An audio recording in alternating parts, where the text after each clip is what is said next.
And now we're going to dive a little deeper into Avengers Doomsday and take a look at the pros and cons of the Russo brothers coming back.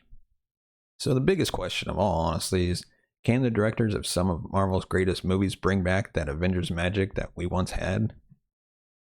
From 2014 to 2019, starting with Captain America the Winter Soldier and ending with Avengers Endgame, Marvel Studios and the Marvel Cinematic Universe went on a run of massively successful films that dominated pop culture on a global scale. It truly represented the absolute peak of the superheroes genre, reach, and power, and certainly its popularity.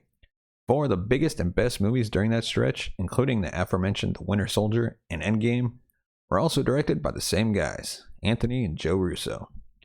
Marvel Studios head Kevin Feige saw something in the Russos' pitch for The Winter Soldier, which they envisioned as a paranoid political thriller that overrode any concerns that they were basically TV directors with a handful of small, poorly received features to their names.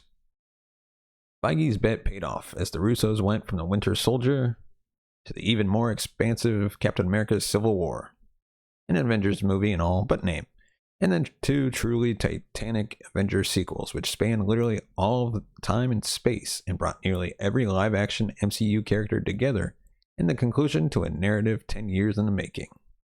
Now, 5 years after bidding farewell to Marvel with Endgame, the Russos are officially coming back to helm Avengers Doomsday and Avengers Secret Wars. And like we mentioned, coming back with them is Robert Downey Jr., trading in his Iron Man gear for Dr. Doom's armor and hood. Can the Russos, recapture the same magical formula that powered their four previous MCU films to unmatched heights of acclaim, success, and cultural impact? Will they, the actors, the executives, and the craftspeople at Marvel, be able to channel the same dynamic that made those earlier movies so beloved and genuinely terrific? Much has changed for Marvel in the world since 2019.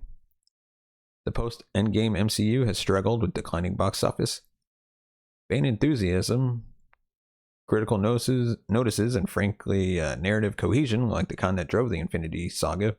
The Russos have had their own struggles as well. Yes, Deadpool and Wolverine is a massive hit out of the box, but the fate of upcoming films and the overall arc of what has been called the multiverse saga remains frustratingly unclear.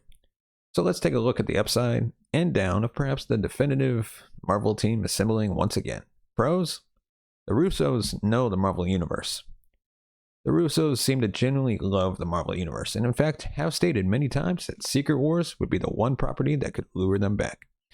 After the exhausting 7 years they spent making their previous 4 films, they've directed more MCU movies than anyone else. They are familiar with the canon and history, and they seem uniquely able to steer their characters' tone and story in the right direction. Con? MCU has changed a lot since Endgame. This is not the MCU that the Russos left behind 5 years ago. That was a universe in which all its main characters were united by a singular purpose, where each battle seemed in service to a larger goal, and where the characters' arcs were all driven by the story they were telling. Ever since kicking off Phase 4 in 2021, the MCU does not seem to have had the kind of overarching, unifying narrative that gradually moved from the background to the foreground, building an excitement in scale. Characters have been introduced and vanished, storylines started and then dropped, and even the underlying threat, King the Conqueror, running rampant through the multiverse, is now definitively scrapped. Downey's Dr. Doom will fill that slot. When the Russos first came aboard, the MCU was, at least from the outside, a smoothly running machine. Now, not so much. Pro? The players are the same. Even before the announcement of Downey's return in the MCU, the Russos were coming back into an organization in that many ways have been strikingly consistent over the years. Kevin Feige, of course, is the chief creative officer and architect of the whole shebang, with co-president Luis D'Esposito also a consistent presence and executive producer on every Marvel film since 2008. And while his writing partner, Christopher Marcus, is apparently going to sit this one out, screenwriter Stephen McFeely, who co-wrote all of the 4 Russo previous MCU films, as well as others, has been tapped to handle the newly revamped Doomsday and Secret Wars. Con? Not all the players are the same. However, the MCU has also seen some behind-the-scenes personnel depart the fold since the Russos last hung out there. Most notably, former president of visual effects and post-production, Victoria Alonso, who was dismissed in 2023, amid growing criticisms of both the MCU's visuals and the way that visual effects workers were treated. And then there are the actors. How many of the surviving OG Avengers will return for Secret Wars? And how many new faces will the Russos contend with? They have yet to work with the likes of Shang-Chi, Yelena Belova, and potential young Avengers like Kate Bishop and even Deadpool, while the involvement of some of their regulars like Chris Evans, Tom Holland, and Mark Ruffalo remains unknown for now. The pro? The Russos know their way around blockbuster filmmaking. It was their outstanding work on The Winter Soldier that got the Russos the chance to return for Civil War, also known as Avengers 2.5. And that in turn led Kevin Feige to promote them to the biggest directorial chairs possible after original Avengers writer-director Joss Whedon hung up his Infinity Gauntlet. But the Russos easily rose to the challenge. Infinity War and Endgame, whatever you may think of them, are two of the biggest blockbusters of all times in terms of scale, scope, and narrative ambition. The brothers handled them with style and class, building on the previous decade of storytelling to keep the beloved core characters front and center, and creating a series of huge moments and payoffs in both movies that captured the imagination of the world.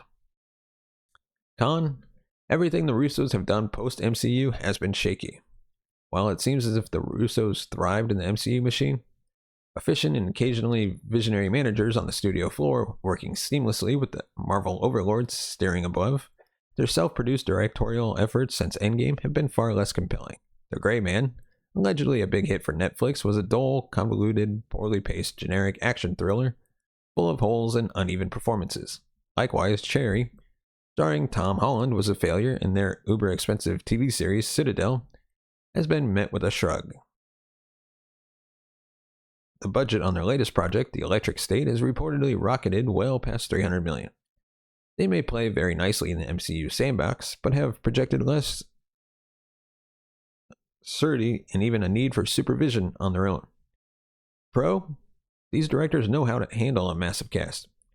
However many new Avengers or old favorites, for that matter, the Russos will have at their disposal, it'll be a lot. The duo have proven their abilities to handle an enormous ensemble and give most of them at least a moment or two to individually shine. Part of that certainly goes back to the work by Marcus and McFeely, whose efforts on those previous movies are severely underrated. So it will presumably also be good to have at least McFeely back, but the brothers also managed to get superb performances out of their stars, particularly Downey, Evans, Josh Brolin as Thanos, and Chris Hemsworth's Thor. The Thor of Infinity War is my favorite.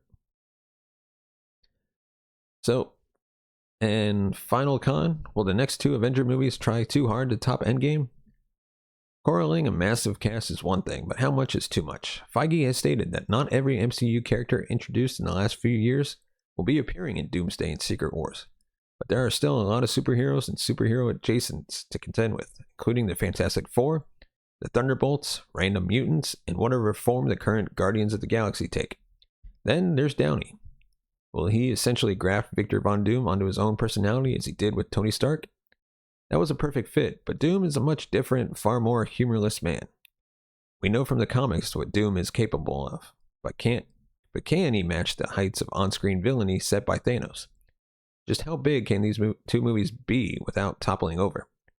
One thing's for sure, Anthony and Joe Russo have their work cut out for them, but if they stick the landing, they'll be the real superheroes of the MCU.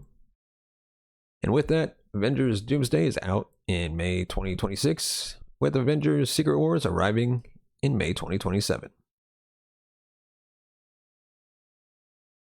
And with that, before we leave, don't forget to give us a thumbs up if you like our video. Hit that subscribe button down below, that shiny subscribe button.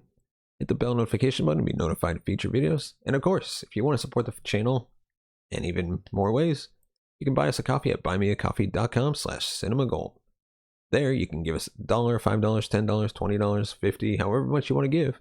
And that money goes right back into the channel and helps us grow our content, bring in new hosts, be able to pay them, and eventually take this show on the road. And with your support, we can make that all happen.